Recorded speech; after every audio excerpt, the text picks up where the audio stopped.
We are not alone. Everything that we have known about the universe. Okay, let me start over. I've already messed up. Do I have your folder? No, no, my folder's over there. Okay, I'm gonna get it real quick. Okay. We are not alone. Everything that we know about the entire universe is a very small fraction that it actually is. Everything that we know about the Milky Way, the stars, Earth, and all the planets that we've learned, it's just so small. I mean, and so I think that it's illogical to say that we're the only living beings in the entire universe that's out there. In my speech today, I will be telling you about all the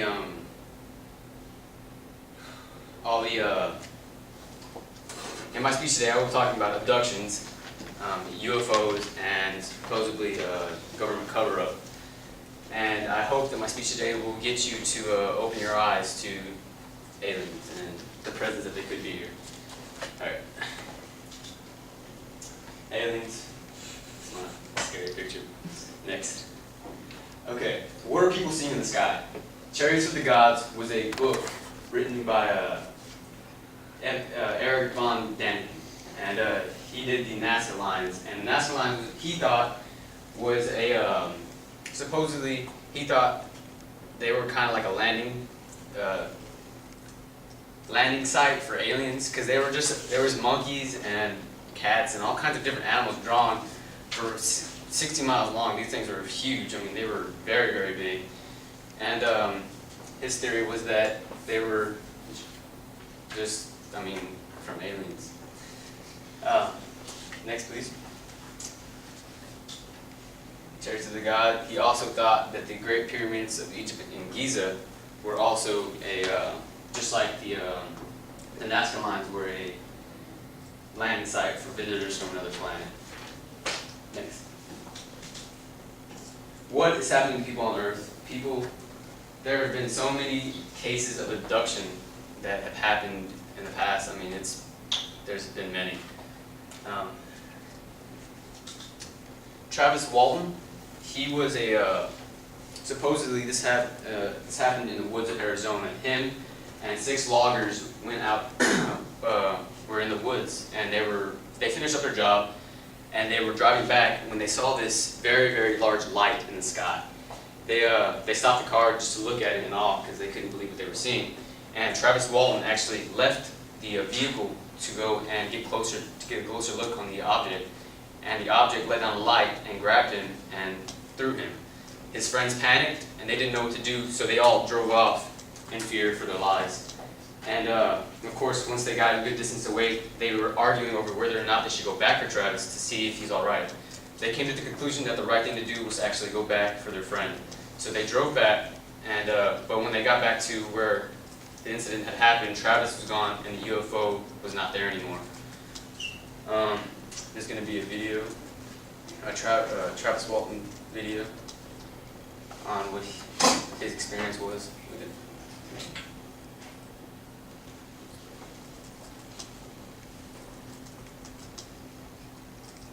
I'm thinking now that the reason it was taken forward was because there was no choice. I would have been dead. When you hear about someone being abducted by aliens, it usually brings up the sense that it is being done against the individual's will and seems innately violent. The abductee is poked and prodded for research, then left almost discarded. This is how the Travis Walton case was. Has anybody seen the movie Fire in the Sky? By raise hands. Anybody? Nobody. Okay, well, that book was basically based off of, that book, or the movie was based off of this abduction case from Travis Walton. Play. Essentially portrayed in the movie Fire in the Sky, and this was in fact how Travis interpreted the incident himself. However, recently, it seems that Travis has re-examined his beliefs and is coming to a somewhat different conclusion. I used to sort of accept the terminology abduction, but now I'm calling it more of an ambulance call. Alright, that's good. I really think it was a... Back to my PowerPoint.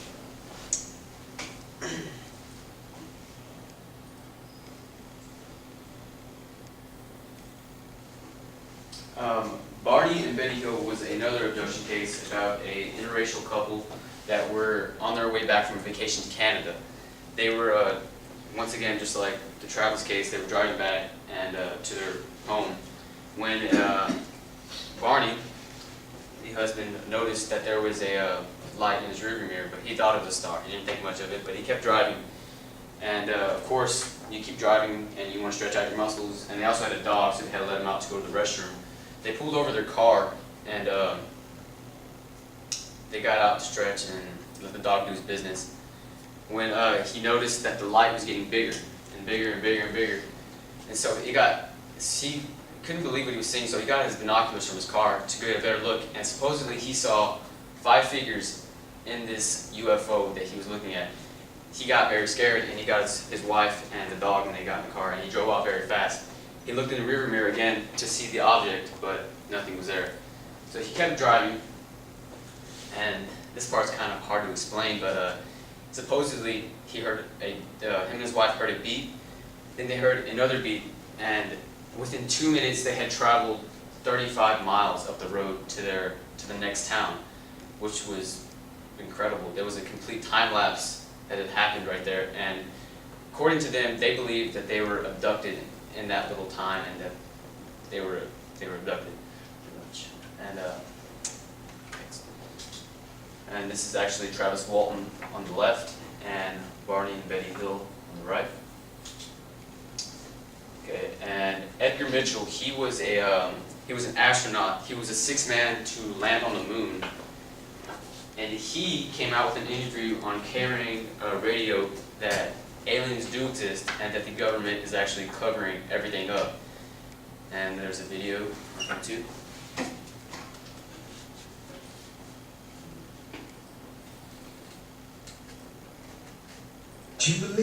'Glauben Sie an Leben auf anderen Planeten? Oh ja, das ist keine Frage. Es gibt Leben im Universum. Sie sind also davon überzeugt, dass wir nicht alleine im Universum sind? Oh, ich weiß ganz sicher. Okay. Basically, this video, I'm sorry, I grabbed the wrong video. They all have the same pictures, so I grabbed the wrong one by accident. He came forward and said that aliens do exist. That was the main thing about Edgar Mitchell. Brandon Chase, he was a CIA agent, and I'm not gonna lie, I did not do too much research on him, but he was in with it, covering it up. But after doing it for so long, he just realized that it wasn't right, and he came out, of course, saying that they are real. Next. Project Blue Book. Okay, this book was multiple, very, very many cases. It was, I think, about 12,618 cases. And this book was put together by the U.S. Air Force, and the book started in 1952, and it had 2 goals. It was to determine if UFOs and aliens were a threat to national security, and to just analyze and study UFOs and their data of UFOs.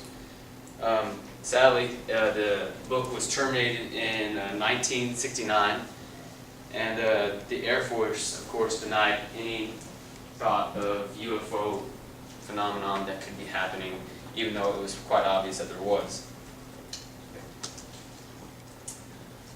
Why aren't aliens public knowledge?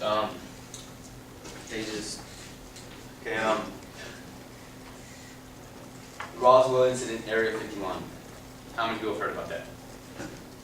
Okay, see, a lot more people than most have heard about the Roswell incident in New Mexico, when a supposed UFO crashed, and they actually pulled out an alien body from it. And this is the actual, what they say it is the actual alien that they pulled out of the aircraft. And this happened on July of 1947. And of course the military tried to cover it up, saying that it was a weather balloon. But there was metal debris everywhere, and many people had actually seen it. And so it was kind of a quick way for the government to wrap it up, to lie. Okay. Do you still think that we are truly alone after everything that's happened since the mid 1900s. There's just been too many cases and too many witnesses to this phenomenon, and I really do not think that it's illogical to say that we are alone in this vast universe. Thank you.